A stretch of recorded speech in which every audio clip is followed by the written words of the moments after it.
Et on est reparti pour retourner la vidéo. Alors, j'ai déjà tourné cette vidéo, mais on m'a fait remonter, merci Guidé Bob, pour une partie du code qui avait une petite vulnérabilité. Alors, rien de grave, mais voilà, autant retourner. Je refais tout pour une ligne de code, mais je expliquerai le pourquoi du comment. Donc, on fait comme si j'avais jamais rien tourné, et puis voilà. Donc, programmation réseau, un nouveau chapitre sur la partie langage C. On va s'amuser ici à faire un petit client et un petit serveur en langage C en utilisant des vieilles technos. Mais voilà, c'est pour commencer à un peu taper dedans. On verra après pour complexifier et faire des trucs un peu plus nouveaux, un peu plus récents en termes de technologie. Donc, programmation réseau, on est parti. Donc, il y a un jeu de slides qui sont disponibles sur l'association française Kingdown. Donc Kingdown, qu'est-ce que c'est? C'est une association culturelle de partage et d'entraide. Le but de l'association, c'est de regrouper des membres autour d'un ensemble de projets techniques et communautaires liés aux nouvelles technologies. Elle permet l'acquisition de nouvelles compétences par la pratique et la didactique. En gros, si vous avez envie de monter en compétence sur des nouvelles technologies et travailler ça en groupe avec un projet, si vous avez un projet à proposer ou vous voulez rejoindre un projet qui a l'air cool, bah, c'est un très bon endroit à rejoindre. Également, si vous êtes du genre à dire, tiens, est-ce qu'on fait pas une petite pause jeu vidéo, bah, c'est un très bon endroit à rejoindre parce qu'il y a aussi un channel jeu vidéo. Et vous pouvez donc retrouver les slides sur le channel programmation système ou développement système. À savoir que donc le lien du Discord est disponible là sur la slide indiquée ou en description de la vidéo. Donc, on va pouvoir continuer, on va pouvoir commencer par une petite bibliographie, un bouquin qui se nomme Les réseaux de Guy Pujol. Donc c'est vraiment du réseau pur et dur, hein. Donc moi j'avais la quatrième édition, j'avais acheté en 2009. Maintenant il y a eu de nouvelles éditions depuis. Je sais pas si la neuvième c'est la dernière, mais en tout cas c'est bien plus récent que ce que j'ai. C'est un gros pavé, en tout cas celui que j'ai, parce qu'il y a à peu près, il y a plus de 1000 pages de mémoire.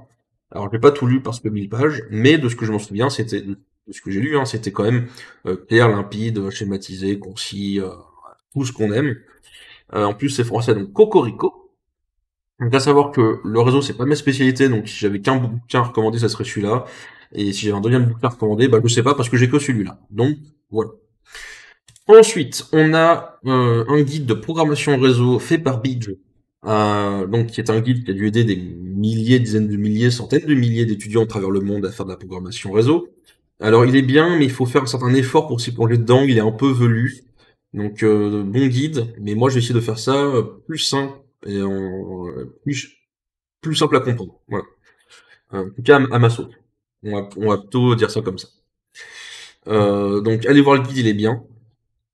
Mais voilà, il y a quand même un petit effort à faire, il est un peu velu, donc je vais essayer de moi rendre ça encore plus simple de ma part. Voilà.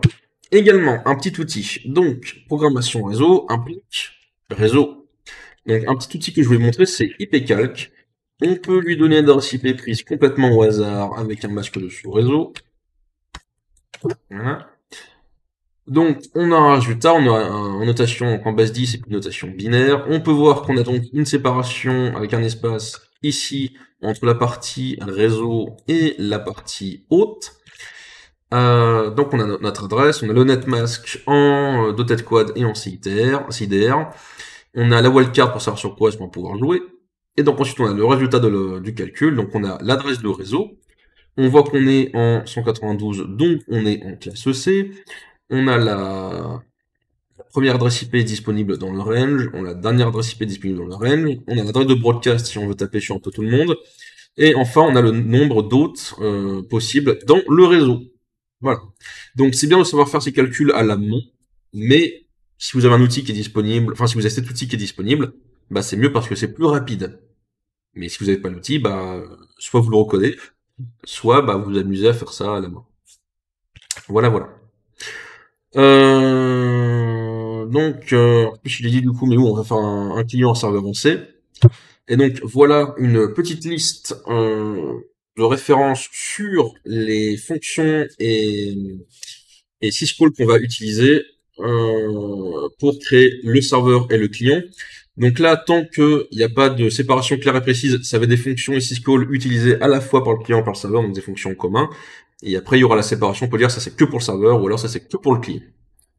Donc, les sockets. Les sockets, si je devais vulgariser ça en vraiment une seule phrase, la plus simple du monde, et il manquerait beaucoup d'informations, mais j'ai besoin de vulgariser le truc, ça serait, les sockets sont juste... Une socket, c'est un file descriptor pour une interface réseau.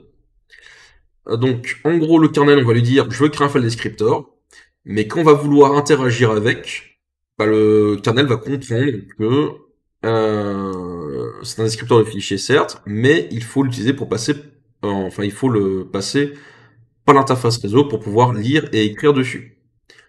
À savoir que vous verrez qu'on va voir quelques pages de manuel, on va pas toutes les lire, hein, mais on va en montrer 3-4, et vous verrez que quand je dis lire et écrire sur une socket, c'est pas exactement comme lire et écrire sur file descriptor dans le sens où c'est pas les mêmes fonctions, mais on peut tout à fait utiliser read et write comme sur un file descriptor pour un fichier sur le disque, et bien sur une socket, mais dans certaines conditions.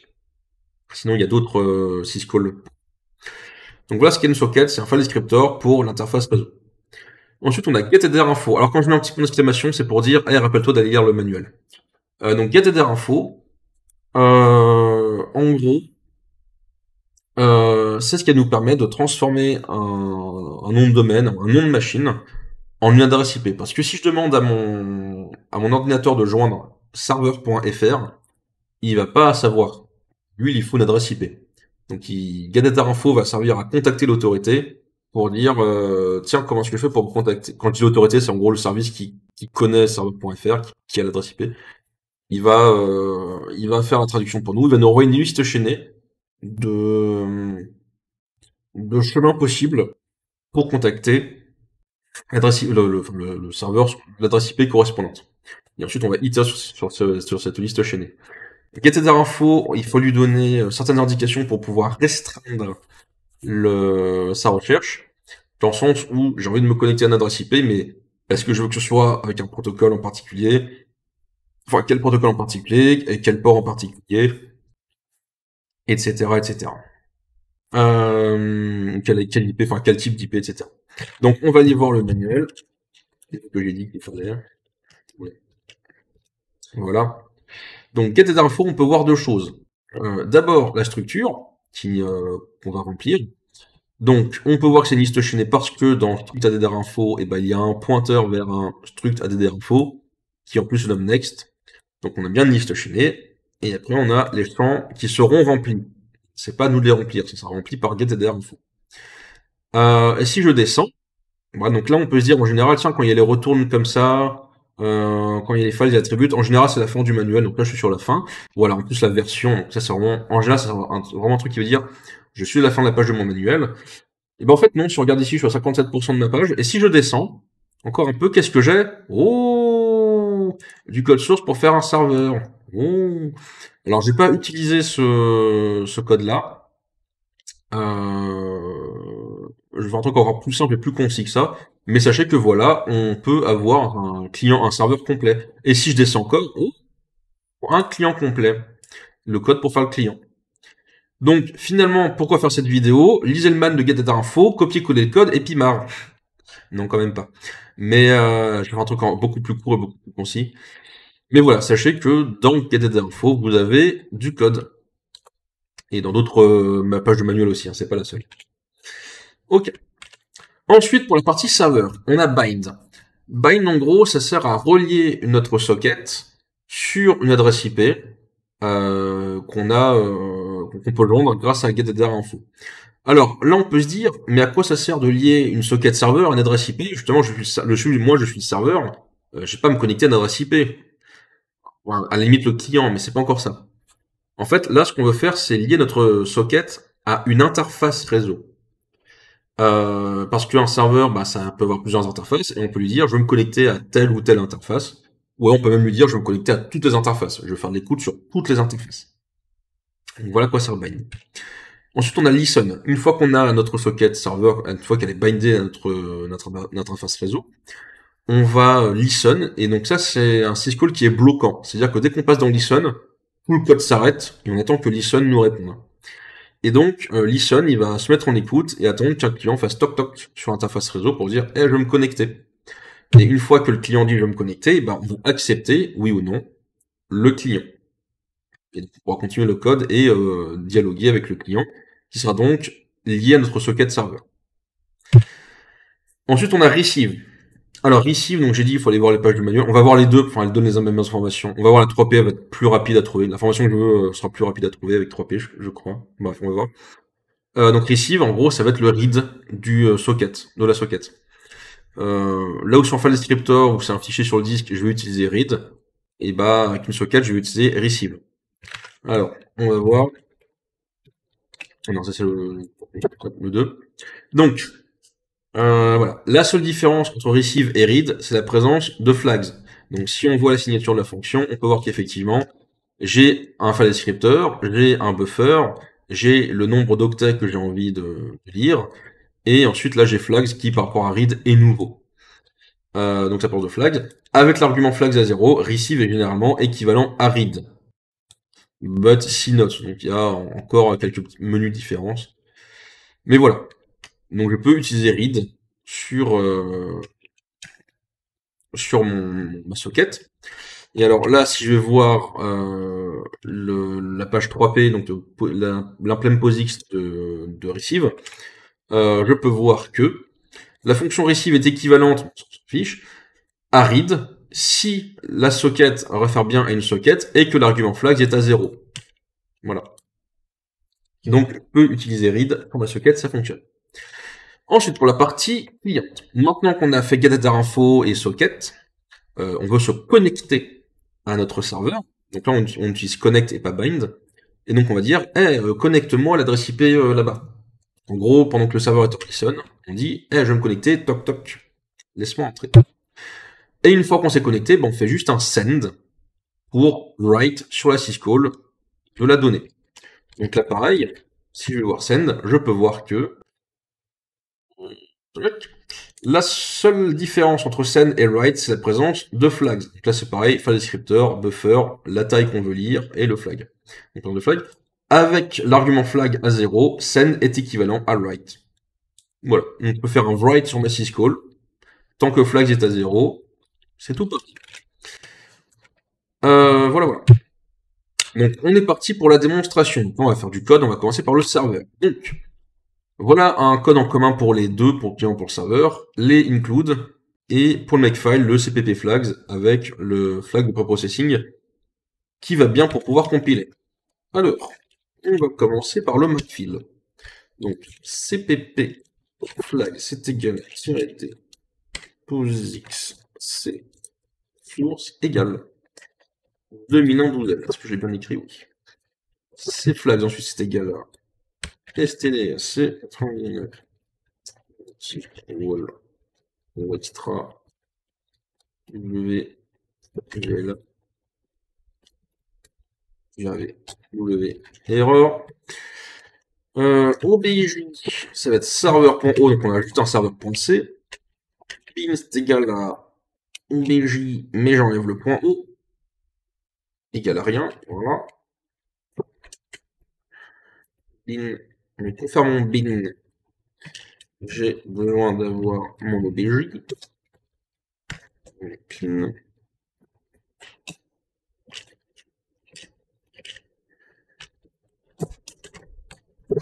Voilà.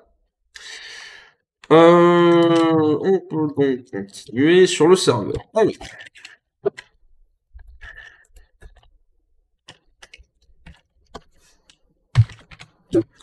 Donc, je vais r.h. Ensuite, j'ai besoin de netdb.h. stdbool. Non, moi je l'ai déjà. stddef.h. Ensuite, stdio.h. stdio.h. Puis il y a string.h. Non, string, j'en aurai plus besoin normalement. Bon, c'est pas grave. 6, parce que j'ai modifié le code aussi par rapport à la première vidéo. 6, types.h et une std.h. std. Ok. La partie chiante est faite, on peut commencer le code un peu plus amusant. Donc, là, ce qu'on va faire, c'est savoir sur quelle interface réseau se connecter. Donc, j'ai besoin de deux structures d'EDR info. Une qui sera mes indices pour savoir quel type de restriction je veux pour faire mon écoute. Et ensuite, l'autre, ma variable résultat, qui sera donc ma liste chaînée sur laquelle je vais itérer pour savoir comment me connecter à l'IP en question. Dans mes ins, dans mes indices, je dis que la famille, c'est unspec pour unspecified. Donc, en gros, je veux de l'IPv6 et de l'IPv4 en même temps, je veux pas l'une ou l'autre. Et ensuite, il y a sock type, donc ça, c'est le type de socket. Et sock stream, ça signifie TCP. Donc, on va passer par le protocole TCP pour communiquer avec le client. Ensuite, on va utiliser getAddrInfo. On va ici utiliser sur l'adresse 0000, qui est une adresse un peu particulière qui signifie toutes mes interfaces réseau. J'ai pas envie d'écouter que sur une seule interface. Alors, pour mes interfaces, c'est simple. Si je fais IPA, je peux voir que j'ai deux interfaces réseau. J'ai mon localhost sur 77001 et j'ai ENP0S3 sur 10.0.2.4. Mais là, je dis, je vais écouter les deux en même temps. Donc, on pourra être contacté à la fois par mon localhost et par mon interface qui est connectée sur mon réseau. Et je veux faire ça sur le port 27972. Donc là, je le restreins encore plus. En envoyant mes hints, donc là, je dis, je veux que sur toutes mes interfaces réseau, sur le port 27972, je veux qu'on me contacte en TCP. Et tu vas me remplir ma variable résultat par une liste chaînée. Si c'est différent de 0, si l'appel ici est différent de 0, alors c'est que j'ai une erreur. Et donc je vais faire un exit failure en mettant un message d'erreur retourné par getAddrInfo str error en utilisant le code de retour. Voilà. Donc, on va faire le main. Alors le main, moi je vais modifier un peu. Ça va être argv1 et ça va être argv2.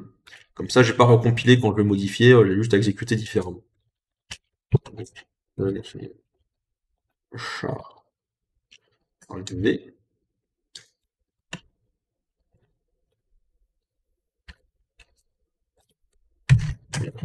Là, ça c'est fait. Donc si arc-c est différent de 1, 2, 3, putain c'est pas compliqué, différent de 3, on retourne 1, voilà, on s'en fout, on s'en fiche. Donc int ret égale 0, struct add info int à 0, struct add draw info, mais c'est un pointeur res égale nul. Mes ints, allez, i family égale af unspec, ins.i sock type égale sock stream, voilà. Et donc, si arrête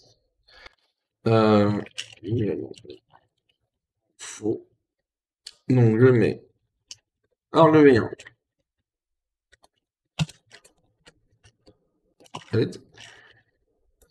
argv2, j'envoie mes ints, j'envoie res, voilà. Et donc si ça c'est différent de 0, c'est qu'il y a une erreur, donc rx exit failure getAddrInfo str error ret str error, voilà, j'ai oublié les parenthèses. Ok. On va tenter une petite compilation juste pour voir. Ça a l'air d'avoir compilé. Ouais. Donc là, si je fais serveur, on va dire sur existe.pas sur le port 6972, j'ai un message d'erreur qui me dit name or service not known. Et alors là, peut-être que certains vont dire oh, j'ai déjà vu ce message d'erreur. Et oui, non, c'est existe.pas. Quand vous tentez de contacter parfois une adresse et que ça vous répond name or service not known, et ben maintenant vous savez d'où ça vient. Ça vient de getAddrInfo. Qui dit, en gros, j'arrive pas à rejoindre ton nom ou service distant. Tout simplement, voilà d'où vient le message d'erreur. Il vient d'ici. Tintin. Ok. Donc, si je tente cette fois-ci sur 0.0.0.0, là, j'ai pas de message d'erreur parce que je peux joindre cette adresse IP. Pareil, si je fais 127.0.0.1, je peux la joindre. Ok. On continue. Donc, maintenant, ce qu'on veut, c'est parcourir les résultats pour pouvoir créer la socket et se bind dessus. Donc, les deux nouvelles variables sockfd, donc c'est ma socket serveur, et je précise bien serveur, avec une nouvelle variable addr_info qui sera R, qui va être mes sentinelles pour pouvoir itérer depuis res sur ma liste chaînée. Alors, pourquoi est-ce que j'utilise une sentinelle et pas res directement? Parce que plus loin dans le code, je vais vouloir libérer la mémoire allouée par addr_info. Donc, j'ai besoin de garder la tête et je vais passer par une sentinelle pour pouvoir itérer dessus petit à petit. Donc, je boucle. Ce que je dis, c'est je veux créer ma socket avec les résultats renvoyés par getAddr_info sur le syscall socket. Si c'est égal à -1, c'est-à-dire que j'ai une erreur, donc je vais faire continue pour recommencer la boucle. Je réitère sur la suite de mon liste chaînée. Si j'ai pas -1, c'est-à-dire que j'ai réussi. Donc, ce que je fais, c'est que je vais bind ma socket que j'ai réussi à créer sur l'adresse que j'ai envie de contacter. Si l'appel est égal à 0, alors je break. Donc, c'est-à-dire que je sors de la boucle pour continuer l'exécution du code. Si c'est différent de 0, c'est-à-dire que j'ai une erreur. Donc, je vais close la socket que j'ai réussi à créer pour recommencer la boucle et recréer une nouvelle socket sur un nouvel appel à bind, etc., etc. Ensuite, je regarde si R est égal à nul. Si c'est le cas, c'est-à-dire que j'ai itéré sur toutes mes listes chaînées et que j'ai pas réussi à créer ma socket à me bind dessus. Donc, je quitte le programme en mettant message d'erreur. Et je vais ensuite free la liste chaînée qui utilise de la mémoire parce que j'en ai plus besoin. Donc, free addr_info va tout simplement nous libérer la mémoire de la liste chaînée. Ok, on est parti. Donc, j'ai besoin de la socket. Et voilà. Donc, pour R qui est égal à res, tant que R est différent de nul, R égale list. Ok. Donc là, je dis, donc là, je tente de créer la socket. Donc, il y a i fémini, et mini, i socket. Donc là, c'est bien, c'est getAddr_info qui a tout rempli. Nous, on n'a plus rien à faire. Par rapport le reste du code, quoi, mais ouais. Donc, si tout ça, c'est égal à -1, je continue. Ensuite, si j'ai réussi, je vais tenter de bind ma socket. Donc, fd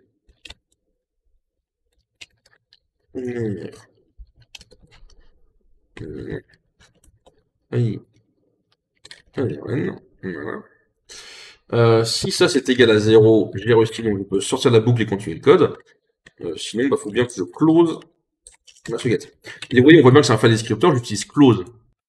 Et close, c'est fait pour les file descriptors. Donc vraiment, socket égale file descriptor pour l'interface réseau, et pas l'interface disque. Enfin, ou d'autres interfaces, hein, mais voilà. Ok. Ensuite, si R égale nul, j'ai pas réussi à bind.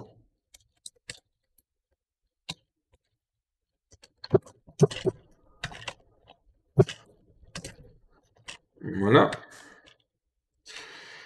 Et ensuite, je free. Voilà. Alors, à savoir que, quand même, au cas où, je l'ai pas mis là parce que je voulais faire un truc vraiment simple, mais si jamais, ce qui est bien pour protéger le code, c'est de dire juste après res égale nul. En fait, il aurait fallu que free_addr_info prenne l'adresse de res et la mette à nul lui-même. Pourquoi? Parce que une fois que j'ai libéré la mémoire, en gros, si là je fais res de, je sais pas, genre AI fémini, quoi. Voilà.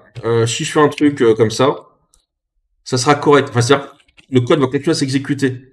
Mais j'ai touché une zone mémoire qui ne m'appartient plus. Mais auquel j'ai encore accès parce que res a gardé sa valeur renvoyée, utilisée par getAddrInfo. Ce qui n'est pas bon. Donc ça c'est incorrect et code qui s'exécute. Par contre, si je mets res à nul, alors c'est-à-dire que là, je vais déréférencer nul, et donc là, incorrect. Et donc j'aurai un segfault. Voilà. Donc, vous voyez, il faut bien mettre res à nul. Comme ça, si jamais plus tard dans le code, sans trop faire gaffe, vous réutilisez res, le code sera incorrect, mais il va continuer à s'exécuter. Si vous le mettez à nul, il y aura un segfault. Et vous saurez que du coup, s'il y a un segfault, c'est que vous avez fait de la merde. Et du coup, vous saurez facilement comment corriger. Donc voilà. Je vais pas le faire là parce que j'ai envie que le truc soit vraiment simple. Mais c'est bien, les pointeurs que vous allouez en termes de mémoire, c'est bien que quand vous désallouez, vous le mettiez à nul. En tout cas, c'est encore du code derrière, pour être sûr de pas, sans faire gaffe, le réutiliser. Voilà, imaginez, vous vous dites, ah ben en fait, je vais modifier mon code et je vais le modifier là, donc je vais le free au milieu du code. Vous allez vous dire, maintenant, tout ce qui va utiliser ce pointeur, je vais le supprimer. Là, sans faire gaffe, il y a une ligne, vous n'avez pas fait gaffe, ou vous la laissez. Voilà, ça peut faire n'importe quoi. Donc, pour protéger votre code, vous pouvez mettre vos pointeurs désalloués à nul. Ça, vous savez que si vous l'utilisez, ça fait un segfault. Et si y a un segfault, vous savez que vous avez fait de la merde sans faire gaffe. Bref. On va donc maintenant listen l'appel et afficher le message du client. Donc, j'ai trois nouvelles variables. J'ai mon buffer dans lequel je vais pouvoir recevoir la donnée. J'ai mon client qui sera ma socket client. Et j'ai la taille du message que je vais recevoir. Ce que je fais donc, c'est que je vais faire un listen sur ma socket serveur en me disant j'attends un max de connexion. Enfin, je sais pas combien de connexions je peux listen, donc voilà, j'attends que quelqu'un se connecte à moi, qu'importe le nombre de connexions. Attention, là, le syscall est bloquant, donc là, ça veut dire que quand le code va s'exécuter, là, il va s'arrêter et le code ne va pas continuer. Ce qui fait que si vous avez vous voulez accepter plusieurs clients, là, avec un code aussi simple que ce que je fais là, donc moi j'accepte un seul client, mais si vous voulez monter un peu plus, si vous faites une boucle au-dessus du listen pour dire je listen à chaque fois que j'ai un nouveau client, il faudra un nouveau client pour que les autres clients puissent être traités. Sinon, le serveur il se met juste en pause, enfin il se met en listen et du coup c'est bloquant. Ensuite, ce qu'on va dire, c'est que notre socket cliente, on va donc accepter la connexion une fois qu'on a listen et qu'on a donc une tentative de connexion. Là, on accepte quoi qu'il arrive. Là, en gros, je dis, vas-y, j'accepte. Mais en vrai, on pourrait, avec les autres paramètres, dire, non, en fait, je veux certains critères pour pouvoir pour pouvoir accepter mon client. Et ensuite, j'aurais donc testé si client FD, sa valeur, si oui ou non on l'a accepté. Comme là, j'accepte tout le monde, j'ai pas à tester ça. Et donc, ensuite, je fais une boucle infinie. Et donc, là, je dis, je vais receive, donc, un certain nombre d'octets, depuis mon client, que je vais enregistrer dans mon buffer. Et c'est là où j'ai modifié à une taille de 4096, du coup, moins 1. Et ensuite, là, je mets 0. Alors, pourquoi moins 1? Parce que du coup, j'ai 4096 octets. Là, j'avais mis size of buff qui est égal à 4096. Donc, si quelqu'un m'envoie 4096 octets, c'est-à-dire que tout mon buffer est pris, mais j'ai pas une garantie que j'ai un anti-slash 0 à la fin de mon buffer. Ce qui fait que le printf qui est ici, alors il n'y avait pas cette ligne non plus, le bufflen égale 0, anti-slash 0. Mais ce qui fait que mon buffer qui va s'afficher ici par printf, si dans mon buffer j'ai pas d'anti-slash 0, mon printf va afficher 4096 caractères, et ce qui est encore derrière mémoire jusqu'à toucher un anti-slash 0. Printf, il y attend juste un anti-slash 0 pour s'arrêter de s'exécuter. Enfin, d'afficher d'afficher la chaîne de caractères. Donc, je mets moins 1. Comme ça, je suis certifié, j'ai une certitude que le dernier caractère, ça sera un 0, donc un anti-slash 0. À savoir que du coup, je vais utiliser la taille que je reçois ici, pour deux choses. La gestion d'erreur, et si j'avais plusieurs clients, enfin si j'avais un client qui me parlait plusieurs fois, ce qu'on va pas faire là. Mais du coup, si mon buffer il est écrit une fois sur, on va dire, 16 octets, et puis une deuxième fois sur 4 octets, et bah ici, au cinquième octet plutôt, je vais mettre un anti-slash 0, et comme ça, tous les octets qui sont derrière du 6 au 16, on ne les lira pas parce que l'anti-slash 0 sera en plein milieu. Donc, si par exemple, je sais pas, j'envoie buff len égale 4, 0, 1, 2, 3, c'est 4 octets. Mais du coup, le quatrième, l'indice 4, c'est-à-dire le 0, 1, 2, 3, 4, donc le cinquième octet, sera égal à anti-slash 0, et donc j'aurai bien une séparation entre ma nouvelle data et l'ancienne qui m'avait écrit jusqu'à 16 octets. Bref, voilà. Donc voilà, ça c'est ce pourquoi j'entends toute la vidéo, c'est pour le -1 ici, et j'ai modifié le même set, je faisais un même set sur mon buffer, donc je remettais tout à 0, comme ça je voulais, il n'y avait aucune réflexion de ma part, mais en fait on peut faire ça, ce qui du coup est plus rapide, parce que j'ai pas écrire 0 sur tout un buffer, j'ai juste à écrire 0 sur un octet. Donc voilà. Donc on va écrire tout ça. Donc là j'ai fait qui. Là je dis que je vais donc listen ma socket serveur. Voilà. Et donc ensuite mon client. On va l'accepter. Et là c'est quoi qu'il en coûte, on l'accepte.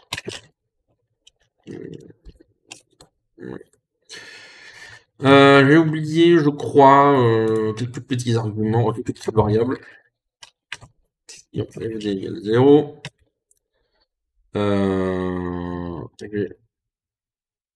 Len qui est égal à 0. Et j'ai un buffer de 4096 octets qui est égal à 0. Voilà. Ok. Donc là, je fais while true. Ah oui, j'ai pas accepté le. Je m'ai encore expliqué dans le code. Donc, la len au chinois. Et donc, la gestion d'erreur. Si len est supérieur à 0, donc j'affiche le len. Mais si c'est égal à 0, c'est-à-dire que mon client s'est déconnecté, donc je break et je sors de la boucle. Et si c'est inférieur à 0, c'est-à-dire qu'il y a une erreur, donc je break et je sors de la boucle. C'est vrai que moi, dans le code précédent, je faisais juste égal 0. Donc je sortais de la boucle que quand le client voulait se déconnecter. Si j'avais une erreur, je traitais même pas l'erreur. J'avais vraiment ça un peu à la va-vite. Là, du coup, ce que je fais, c'est s'il y a une erreur ou que mon client se déconnecte, je sors de la boucle. Voilà, voilà. Donc, je disais, len égale receive depuis mon client. FD, merci. Dans mon buffer à side de of buff -1. Voilà. Si len est plutôt égal à 0, donc il y a une erreur ou le client se déconnecte, je break. Et après, je vais faire la gestion d'erreur. Si c'est inférieur à 0 strict, c'est-à-dire qu'il y a une erreur, je devrais gérer. Mais bon, là, je fais au plus simple. Et donc là, je dis buff len égale anti-slash 0. Voilà. Et non, il y a une printf.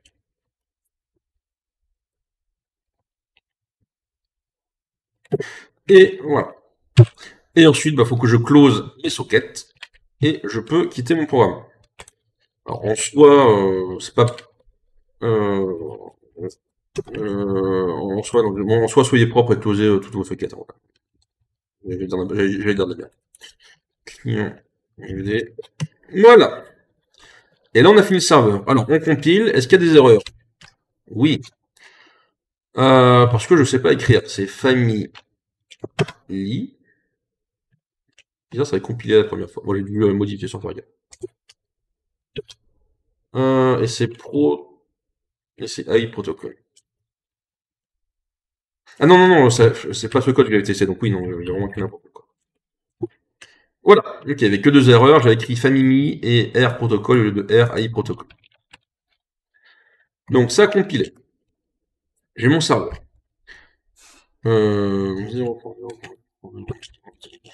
Comment tester alors qu'on n'a pas encore de client? Bon, bah je le lance. Et donc je vais appeler netcat sur mon localhost sur 27972. Et donc là, le serveur, il était en listen. Il a eu le connect de netcat. Il a fait l'accept. Et maintenant, il est dans la boucle infinie. Donc là, il est dans le receive. Il attend juste que je fasse un hello. Et là, il est dans la boucle et il m'affiche le code. Après, je peux faire world. Faire ça, vous voyez, je peux faire des messages plus petits. Ou je peux faire des messages super, hyper longs. Et après, je peux faire un message plus petit. Et tout s'affiche bien correctement. Et si je quitte Netcat avec un CTRL-C, pouf, il a reçu 0. Et le serveur se quitte. Tout simplement. Donc le serveur, il fonctionne. Maintenant, on va faire la petite cliente. Alors là, je vais pas trop m'embêter.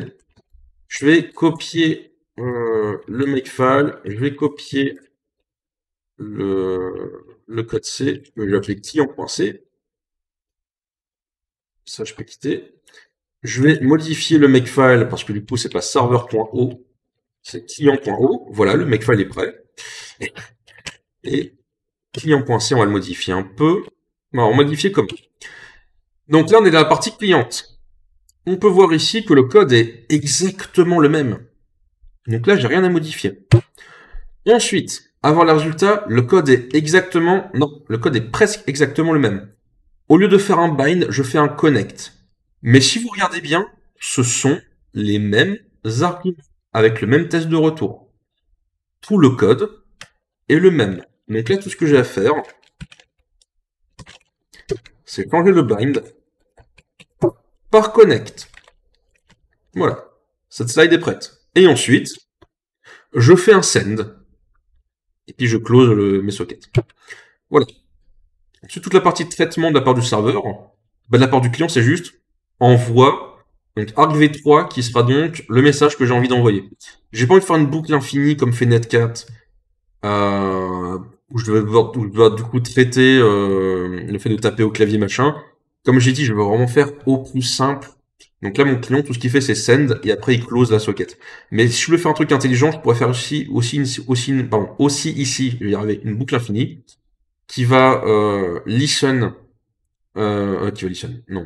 qui va read mon entrée clavier dans un buffer, et envoyer ce buffer à la place de argv3, et voilà. Donc, c'est-à-dire que là, j'ai pas 3, mais j'ai 4, parce qu'il y a argv2, 3. Ça veut dire que ça, j'ai pas besoin, ça, j'ai pas besoin, ça, j'ai pas besoin, ça, j'ai pas besoin, ça, j'ai pas besoin, ça, j'ai pas besoin. Je vais garder celui-là, je peux le modifier, ça, j'ai pas besoin, pas besoin. Voilà. Donc c'est pas receive, c'est send, et c'est du coup argv3. Voilà, sur strlen de argv3. Ah bah, ce qui fait que du coup, j'ai toujours besoin de string.h, au moins pour le client. Voilà, le len au début, j'en ai pas besoin. Juste un send, et après je close. Ouais, bon, du coup, c'est pas client FD, c'est socket FD. Socket FD. Voilà, client FD n'existe pas. Et voilà. Alors, j'ai pas besoin de quoi? J'ai besoin de mon buffer, j'ai pas besoin de len, j'ai besoin de client FD. Voilà. Voilà. Mon client est prêt. C'est rapide, hein. On va pouvoir compiler et tester. Alors, ce qu'il y a une erreur, oui. strlen. Ah oui, strlen, j'ai fait n'importe quoi. Voilà. Mon client est prêt, il a compilé. C'est simple, hein.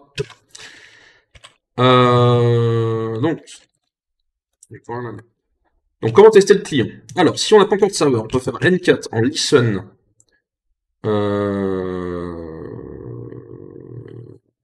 NVP network. Verbose sur le port 27972. Vous voyez que Netcat, il écoute sur l'adresse 0000. Donc, vous voyez, c'est pas une adresse magique qui sort de nulle part. Même Netcat le fait.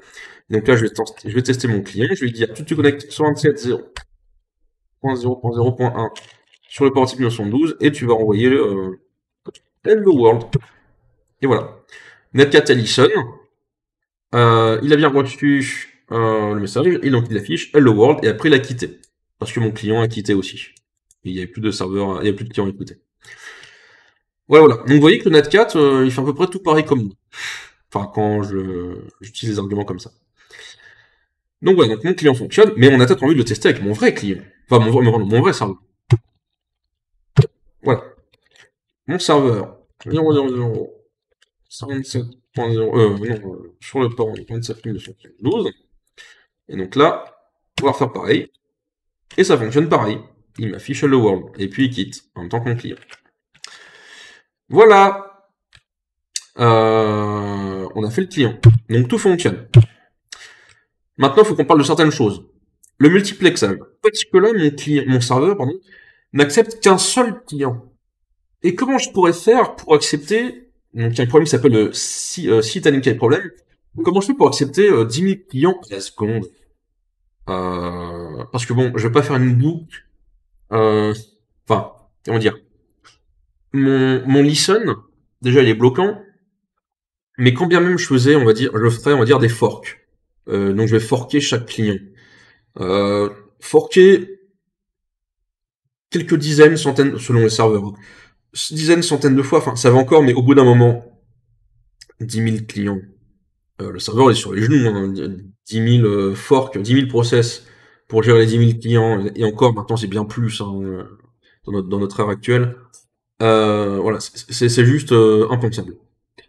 Donc il y en a qui se sont dit, bah je vais faire un seul process et on va faire des threads, et il y aura 10 000 threads.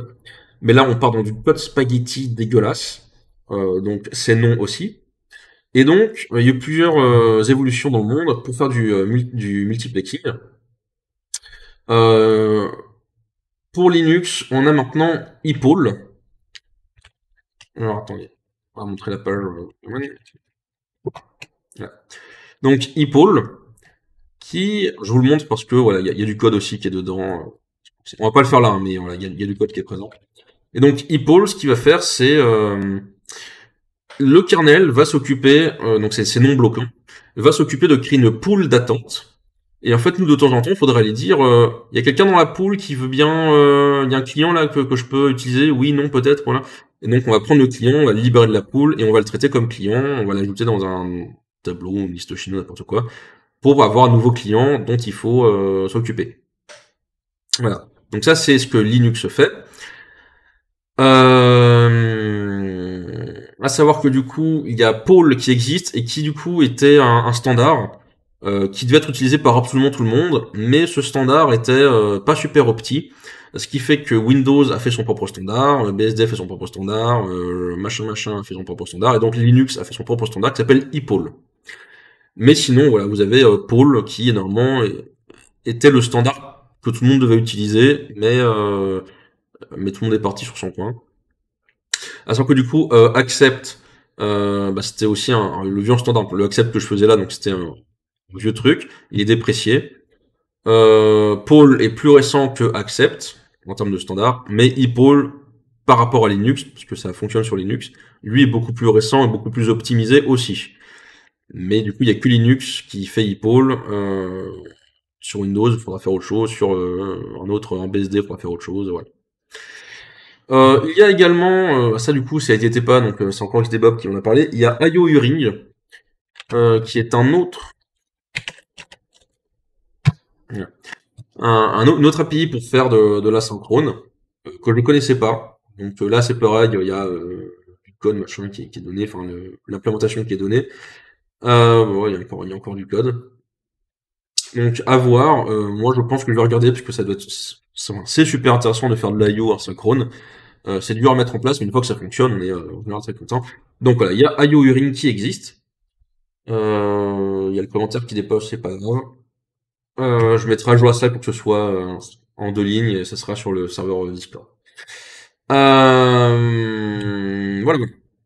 Il y a également un autre framework qui est sympa qui s'appelle DPDK, donc Data Plane Development Kit, et qui lui va être un framework qui va servir à communiquer avec l'interface réseau, mais sans passer par le kernel.